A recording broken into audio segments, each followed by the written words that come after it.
Bismillahirrahmanirrahim. Assalamualaikum warahmatullahi wabarakatuh. Alhamdulillahirabbil alamin wa bihi nasta'in ala umuri dunya waddin. Wassalatu wassalamu ala asrofil anbiya'i wal mursalin wa ala alihi washabihi ajmain amma ba'du. Puji dan syukur mari kita panjatkan kehadirat Allah Subhanahu wa taala. Sholawat dan salam semoga tercurah limpahkan ke junjungan kita Nabi Muhammad SAW.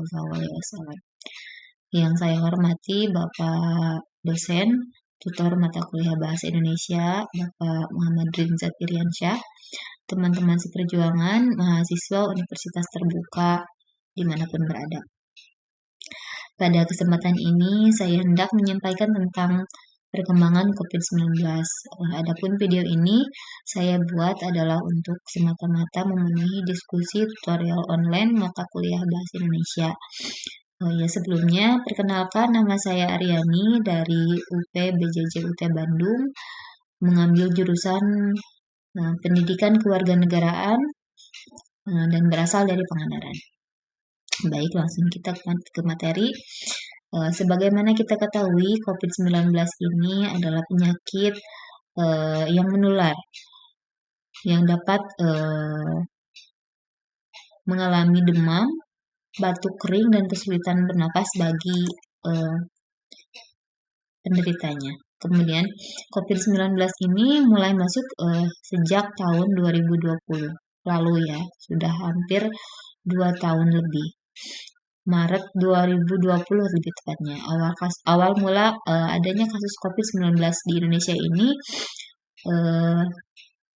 pertama kali dideteksi pada tanggal 2 Maret 2020. Awalnya ada 2 orang terkontaminasi dari seorang warga negara asing, warga Jepang ya, warga negara Jepang yang masuk ke Indonesia.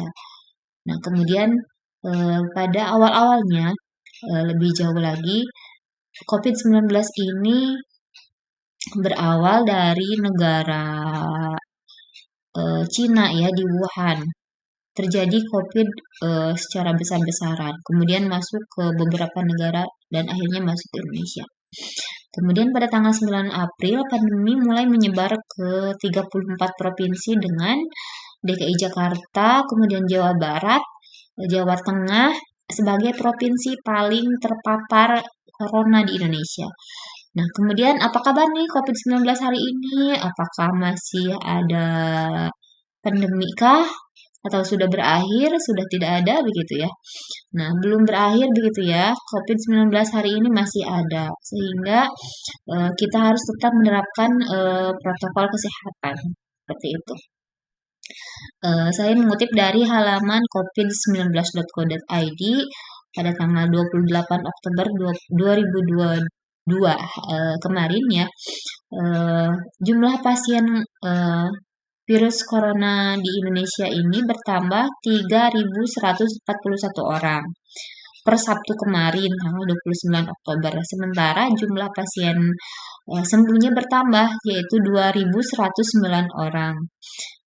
Sehingga total pasien sembuh total dari awal ya yaitu 6.305.586 orang. Nah, kemudian mengutip dari cnbcindonesia.com, Kementerian Indonesia menyebutkan bahwa pandemi COVID-19 ini di Indonesia makin terkendali. Meski demikian, pandemi COVID-19 masih belum berakhir. Menurut dari data survei serologi SARS-CoV-2 atau virus dari penyebab COVID-19 ini di Indonesia yang dilakukan oleh Kemenkes atau Kementerian Kesehatan dan dari tim Fakultas Kesehatan Masyarakat Universitas Indonesia, sebanyak 98,5% penduduk Indonesia sudah memiliki antibodi ya COVID-19 per Juli 2022. Survei yang sama juga menyebutkan bahwa kadar antibodi di tubuh penduduk Indonesia ini meningkat 4 kali lipat dari periode Desember 2021 ke Juli 2022. Nah, berdasarkan dari hal itu, berarti pandemi di Indonesia ini memang belum berakhir ya. kita harus tetap waspada dengan tetap menerapkan protokol kesehatan dan lain sebagainya. Kita harus tetap waspada seperti itu sampai eh, tokoh-tokoh negara menyampaikan bahwa pandemi ini berakhir begitu ya. Maka kita harus tetap terjaga dari ancaman COVID-19 ini. Mungkin barangkali itu yang bisa saya sampaikan mengenai materi COVID-19.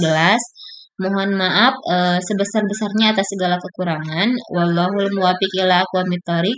Billahi taufiq wal hidayah. Wassalamualaikum warahmatullahi wabarakatuh.